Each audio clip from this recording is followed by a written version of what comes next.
Bienvenidos, bienvenidas a esta tercera capsulita PSU de biología. Vamos a ir al grano, a la pregunta número 3 del documento que estamos revisando. Vamos a leer. Dice, un grupo de científicos sospecha que la entrada de una molécula X al interior de determinadas células ocurre mediante un transportador. La sospecha de estos científicos constituye... Bueno, en esta primera lectura no pude destacar nada y lo que voy a hacer es intentar ver el panorama general de la pregunta para después destacar. Entonces, dentro de las alternativas tengo una proposición experimental, una teoría, una ley, un problema resuelto, una hipótesis. Por lo tanto, la pregunta quiere que yo identifique los componentes del conocimiento científico que se están expresando acá. Así que voy a destacar el concepto de sospecha. Un grupo de científicos sospecha de un cierto fenómeno. No importa el fenómeno en sí. Si bien es parte del contenido de la PSU saber sobre el transporte molecular a nivel celular, ¿cierto? No es lo relevante dentro de las alternativas. Para abordarlo entonces vamos a hacer un breve repaso pasando por el método científico que les muestro a continuación. Vamos a hacer un breve repaso, ¿cierto? La observación del mundo a nivel científico permite generar el cuestionamiento, la pregunta, ¿no? Que se puede investigar. A esa pregunta yo le puedo confeccionar una posible respuesta. La hipótesis en sí entonces se constituye como una posible explicación que yo voy a plantear previo a toda la experimentación y a las conclusiones y que voy a someter a prueba. ¿Cómo la pruebo? A través de un experimento, ¿cierto?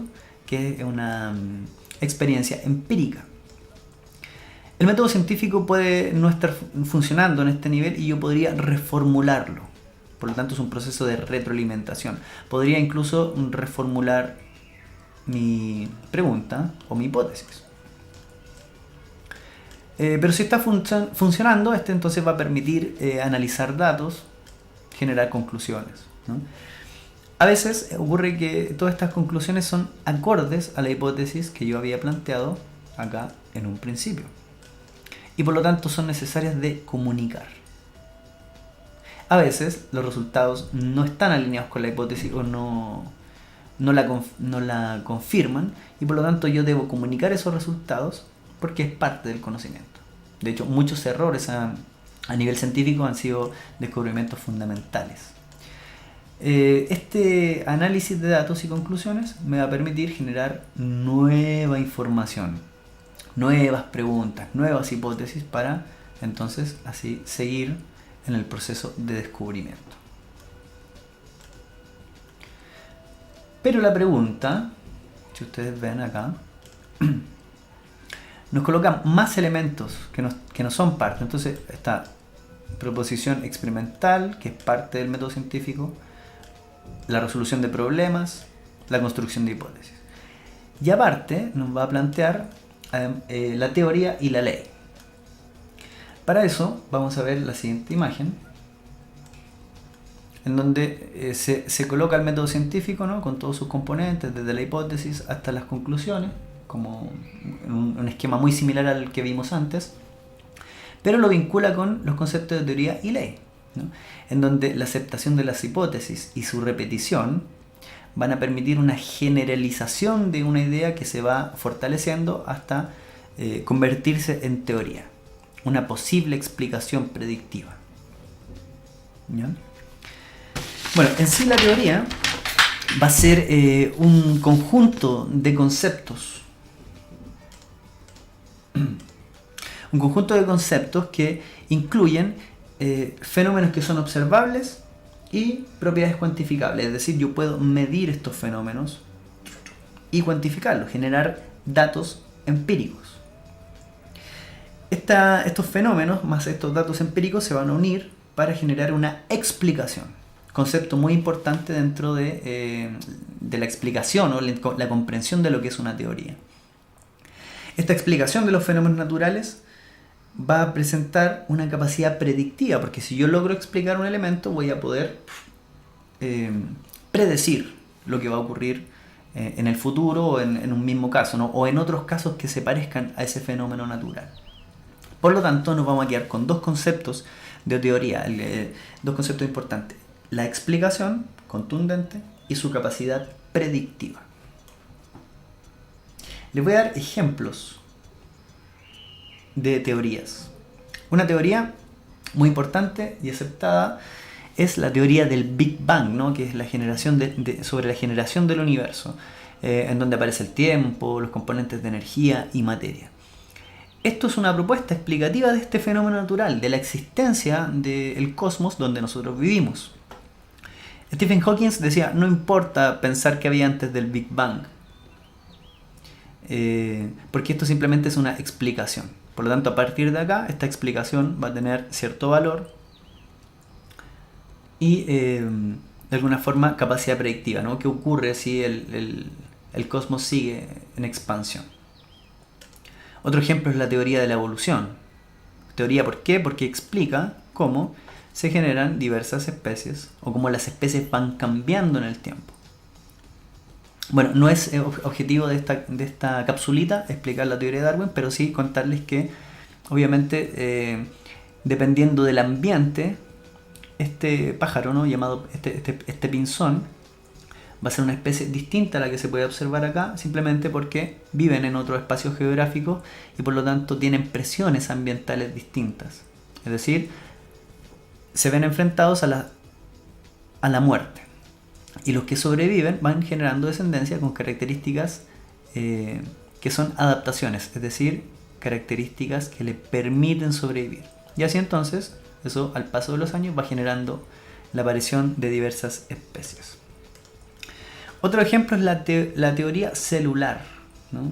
En la que plantea que todos los organismos vivos están formados por estas celdillas, las unidades básicas, que finalmente se les denomina células, las cuales serían la unidad constitutiva o estructural de todos los organismos vivos. Yo agrego ahí vivos conocidos hasta el momento. Quizá en el cosmos hay otros organismos vivos, ¿no? que funcionan o que tienen otra estructura. También con un metabolismo que da vida, también con la capacidad de reproducirse, ¿no? Una célula deriva en otra, ninguna se crea espontáneamente, y con la capacidad de heredar. Y ese último componente lo aporta la teoría cromosómica de la herencia, donde podemos encontrar que hay información genética contenida en los cromosomas, la cual sería el componente hereditario de al menos las características observables que se manifiestan gracias a la influencia del ambiente. Todas estas son teorías. Todas estas entonces apuntan a la explicación de ciertos fenómenos con capacidad predictiva. Pero otro elemento va a ser la ley. La ley en sí está entendida como una regla que presenta un patrón, y este patrón se caracteriza por dos elementos: su regularidad y su constancia. Regularidad, constancia. Entonces se presentan normalmente en la naturaleza y por lo tanto se consideran universalmente aceptadas. Vamos a ver ejemplos de esto para poder comprender por qué son universalmente aceptadas. Por ejemplo, la ley de Newton. La ley de Newton, o ley fundamental de la dinámica, establece que todo cuerpo preserva su estado de reposo o movimiento uniforme, ¿no? Por ejemplo, este está en reposo. A no ser que sea obligado a cambiar de estado por fuerzas impresas sobre él. Si no hay fuerza impresa sobre él, este objeto no se mueve. Por lo tanto, es un patrón universalmente aceptado por su regularidad y constancia. No se observa un fenómeno distinto. Otro puede ser la ley de la termodinámica, ¿no? El principio de conservación de la energía. La energía no se va a crear ni se va a destruir, solo se va a transformar. Si yo aporto energía a este sistema, la bolita choca y esa energía va a pasar y va a derivar el movimiento de esta, ¿no? Y así, constantemente. ¿Por qué deja de moverse en un momento? Porque en el roce esa energía se transforma y se libera en forma de calor. Otra ley, la ley de conservación de la materia de Lavoisier. Mira, aquí tenemos una balanza, ¿no? Estamos masando esta masa, ¿no? Dice, la suma de las masas de todos los reactivos que intervienen en una reacción va a ser igual, la balanza no se mueve, a la suma de todos los productos que se obtienen. Es decir, acá la masa se mantiene, tampoco se pierde ni se crea. Y finalmente una ley muy importante que es la ley de la gravedad, ¿no? En donde nuestra masa tiene determinada propiedad, bueno, toda la masa tiene esa propiedad que es la fuerza atractiva. ¿Fuerza atractiva ante quién? En general entre un elemento de mayor volumen que es captado por otro elemento de menor volumen. Es decir, el elemento de menor masa, no volumen, se ve atraído hacia los componentes de mayor masa, ¿no? Entonces, ley de gravedad. ¡Pam! Universalmente aceptada, es constante y es regular.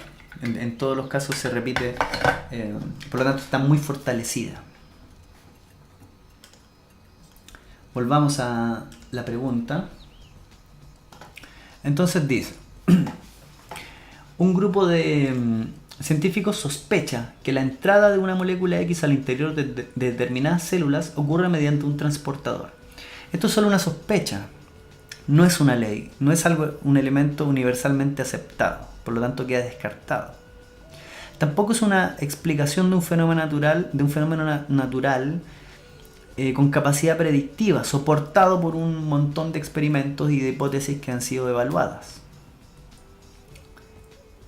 Esto tampoco es una proposición experimental. Aquí no están proponiendo la forma con que yo voy a experimentar sobre esta sospecha. Menos va a ser un problema resuelto. Y por lo tanto, es una hipótesis. Cuando los investigadores dicen